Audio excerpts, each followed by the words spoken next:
चीन को किसी अमेरिका की इजाज़त की ज़रूरत नहीं है कि वो उससे वहाँ तेल ले या ना ले। ऐसे ही हो तो पहले से ले ये रहे। ड्रामेबाजी है। ठीक हो गया। ये पाकिस्तान का शुक्रिया अदा करना, बल्कि कल आपने ट्वीट जो किया था इस हवाले से, जो कुछ लोगों ने अपना आप दिखाया है, मैं हैरान हूँ। बड़े बड़े सीनियर सहाफ़ियों ने मतलब ये कि अपना एजेंडा शो कर दिया और आपने एक्सपोज किया उसे, आपको क्रेडिट जाता है कि ग्लोबल साउथ का मेंबर है जी ईरान। ये दुनिया में 2 जंगें फौरी एक दूसरे के आगे पीछे हुई हैं। पाकिस्तान भी ग्लोबल साउथ में है, इवन इंडिया भी है, लेकिन इंडिया चलना ग्लोबल नॉर्थ के साथ मान नहीं रहा अपने आप को, तो हम मान क्या नहीं करें? रहा। 5-4 साल में जूते खा के वापस आएंगे। ठीक। मैं आपको कह रहा हूं, फिर ये मैं अनपढ़ आदमी हूं, मेरी बात जरा नोट कर लीजिएगा। चीन बांध के ले जाएगा ग्लोबल साउथ में से, अपने साथ ले जाएगा, अदरवाइज ये सस्टेन नहीं कर सकते। ये तो इनका इक़्तिदार जाएगा तो आप देख लीजिएगा। तो ग्लोबल साउथ के हवाले से ईरान को अपना जो रिलेशनशिप है उसको मजीद मजबूत करना है। ईरान का, मैं आपको सच्ची बात बताऊं, पाकिस्तान एक रीजनल ताकत है, अब वो तस्लीम हो गई है। पाकिस्तान का व्यू भी रीजनल है। बिल्कुल। ईरान बेसिकली रीजनल ताकत आप कह लें, लेकिन व्यू जो है ना वो वर्ल्ड व्यू है उसका। जी ऐसे ही। वो आप उससे, ईरानियों को उससे नहीं निकाल सकते। आप यकीन करें कि अगर शाह ऑफ ईरान होता तो 1978 में ही एटम बम बन जाता। जी ऐसे ही। और अगर उसके पपेट बेटे को भी ले आए तो उसके पास भी यही ऑप्शन है। 2-3 साल बाद उसको भी यही करना पड़ेगा। ये इस जंग से जो चीज़ सामने आई है, मैं अगर नेशनल सिक्योरिटी एडवाइजर हूँ ईरान का, तो मैं उन्हें कहूँगा कि आप सारी सैंक्शंस को छोड़ें, सारी उठ जाएंगी, आप पहले ये काम कर लें। ईरान के लिए अब डिटरेंस और कहीं ज़्यादा ज़रूरी हो गई है कि वो जवाब दे सके कि इजराइल को ये परेशानी हो कि हमें इसका जवाब न्यूक्लियर भी मिल सकता है। ये बहुत ज़रूरी है। उसके बाद ये सैंक्शंस की बात जो है ना, ये देखें टेबल पर बैठेंगे तो यही सैंक्शंस ही बेचेंगे अमेरिका वाले। तो सैंक्शंस की पर जब ईरान हाथ झपटेगा कि सैंक्शंस उठवा लें, तो फिर उसकी कॉस्ट अब बड़ी ज़्यादा होगी। इसमें कोई शक नहीं कि अब ईरान ने बराबरी की बुनियाद पर सीज फायर किया, कोई कंडीशंस नहीं है, ये ऐसा सीज फायर है कोई कंडीशंस नहीं है, लेकिन वहाँ ईरान को बांधने की कोशिश की जाएगी।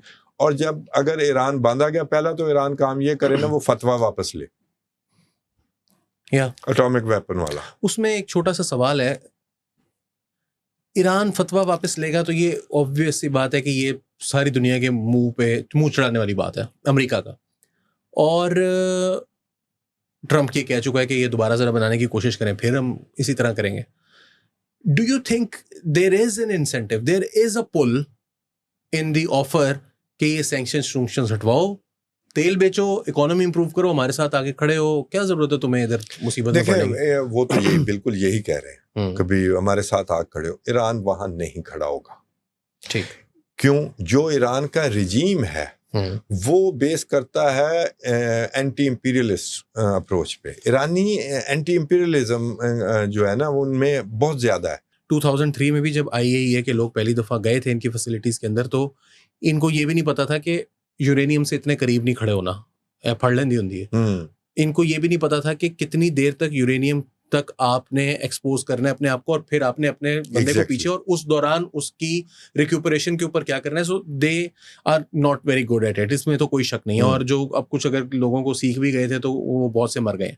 मैं वापस उधर ही आऊँगा। देखें, मेरी ट्वीट का आपने जिक्र किया, मेरा वही व्यू है अभी तक भी। I think there is an opening, but I also, मैंने बहुत सारे लोगों से बात की, बल्कि मैंने अपनी ट्वीट में डॉक्टर आयशा सिद्दीका को, नुसरत जावेद को टैग किया और मैंने कहा कि जी क्या मैं इसको ठीक पढ़ रहा हूँ या आपके ख्याल में गलत है। तो डॉक्टर आयशा सिद्दीका ने उसका जवाब दिया और उन्होंने ये कहा कि आप ठीक पढ़ रहे हैं, ये एक स्लैब तो है, लेकिन ऐसे मुल्क करते हैं, हो सकता है करें, मुस्तकबिल में करें ना करें, वी डोंट नो दैट। अब इतनी लंबी ट्वीट और उसके अंदर मतलब प्रिया, राहुल, संजय और क्या कहते हैं काजल और पूजा, सबका शुक्रिया था। कोई नाम ले लेके लोगों का, कि गवर्नमेंट का नहीं किया, क्योंकि गवर्नमेंट का कर नहीं सकते थे, क्योंकि गवर्नमेंट ने तो उनको मतलब literally they stood them up कि बस ठीक है फारिग करो। आप रुक जाइए यहाँ पर, मैं आपको बताता हूँ। अगर तो एक छोटी सी बात, उसमें जय ईरान जय हिंद,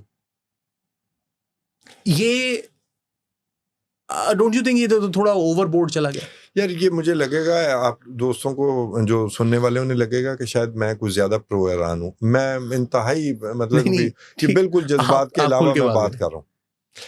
ये पहले तो हम भी अपनी अप्रोच बदलें कि ईरान हमारी मर्जी से, हमारी आंख से देखेगा।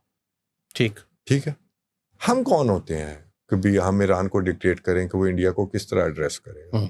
हमें भी कुछ चीज़ें अब समझने की ज़रूरत है। ये इन्हीं चीज़ों की वजह से हमने मार खाई है। इनफैक्ट जो हमारी फ़िरका वाराना तकसीम है ना, उसमें लोग इस तरह का सहारा लेते हैं ऐसी बातों को। वो देखें जी, वो इंडिया के हक में हो गया। अब पहला बुनियादी फ़र्क तो ये है कि उन्होंने इंडियन पब्लिक का, इंडियन पॉलिटिकल लीडरशिप का, और वो जो भी कोई गैर सरकारी तंजीमें जिन्होंने इजरायली अग्रेशन के ख़िलाफ़ ईरान की हिमायत की, और ये पुराने लोग हैं, नॉन अलाइंड मूवमेंट से चले हुए सोशलिस्ट, ठीक है, तो उस हवाले, वो गज़ा के हवाले से भी इजराइल की मजम्मत करते हैं। इंडियन हुकूमत को निकाल दिया। बिल्कुल।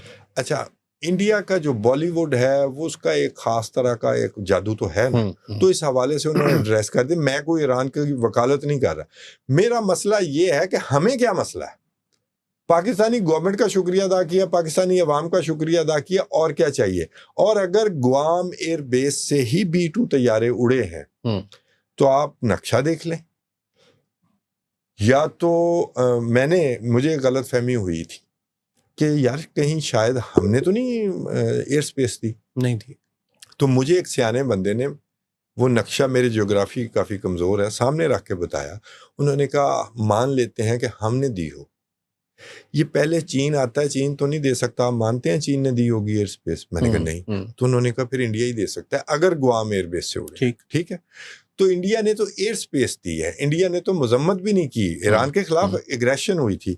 तो उस हवाले से मेरा नहीं ख्याल कि भी जो उन्होंने जय हिंद, मुझे तो कोई मसला नहीं है जी, जय हिंद। मैं तो खुद चाहता हूं कि ये दोनों मुल्क तरक्की करें, पाकिस्तान और इंडिया दोनों, अदरवाइज ये दोनों नहीं कर सकते।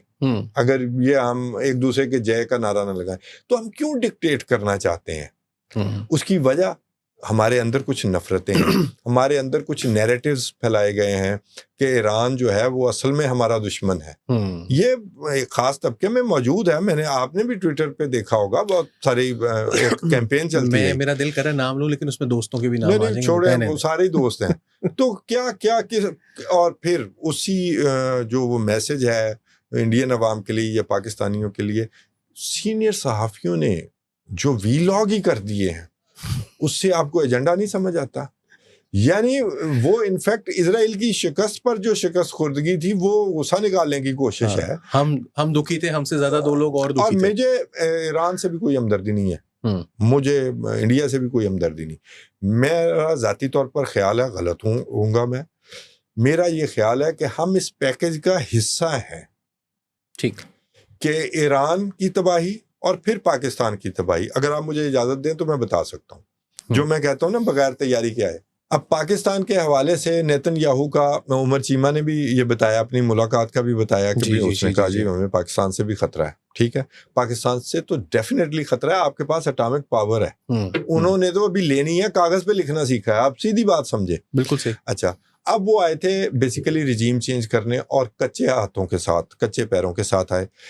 तो अब जो अगला जो मामला होगा, जो मुझे कोई डाउट नहीं है कि इजराइल और अमेरिका ये मिलकर करेंगे। एक चीज़, वो फॉल्ट लाइंस की बात बार बार हो रही है, वो ये है कि एक जो सेकुलर तबका है उस पर इन्वेस्टमेंट की जाए कि वो इस रिजीम के ख़िलाफ़ खड़ा हो जाए। एक है जी बलोच जो है, ईरान में जो बलोचिस्तान है, वहाँ पर जो है शोरश पैदा की जाए और वहाँ के लोगों को एक आज़ाद रियासत के नाम पर, ग्रेटर बलोचिस्तान के नाम पर खड़ा किया जाए। एक पंथ दो काज, ग्रेटर बलोचिस्तान ईरान में और पाकिस्तान में, पाकिस्तान साथ ब्लीड होता है, साथ इंडिया से भी हिस्सा डलवा लिया जाएगा। ठीक हो गया, वो वहाँ अलाए होते हैं। ईरान की डिसमेंबरमेंट की बात कर रहा हूँ। फिर एक कुर्दों का इलाका है, ईरानी कुर्द, ठीक है, वो जो डिज़ाइन है वो बड़ा ख़तरनाक है। उसमें एक पंथ तीन काज होते हैं, उसमें इराक के भी हिस्से बखरे, तुर्की, शाम के भी और तुर्की के भी, और साथ तुर्की को भी ब्लीड करना। ठीक है, वो उनकी फ्यूचरिस्टिक अप्रोच होती है ज़ायनिस्ट की। उस हिसाब से अब अगली इन्वेस्टमेंट ईरान के हवाले से ऐसे की जाएगी, और अगर ईरान टेम हो जाता है तो ये रिजीम गिर जाएगा। ये मामला है। इस हवाले से हमें अपना मफाद देखते हुए, यार क्या बुराई है, बैटलफील्ड कहीं और है और इजराइल को मार पड़ गई है तो हमें फायदा ही हुआ है ना। बिल्कुल फायदा हुआ। यही मैंने आपको पिछली दफा इशारा दिया था ना कि हमें तो बड़ी प्रैक्टिस है, तो ठीक है, आपका फायदा हुआ, आप ग्लोबल साउथ में रहेंगे। सर मैं तो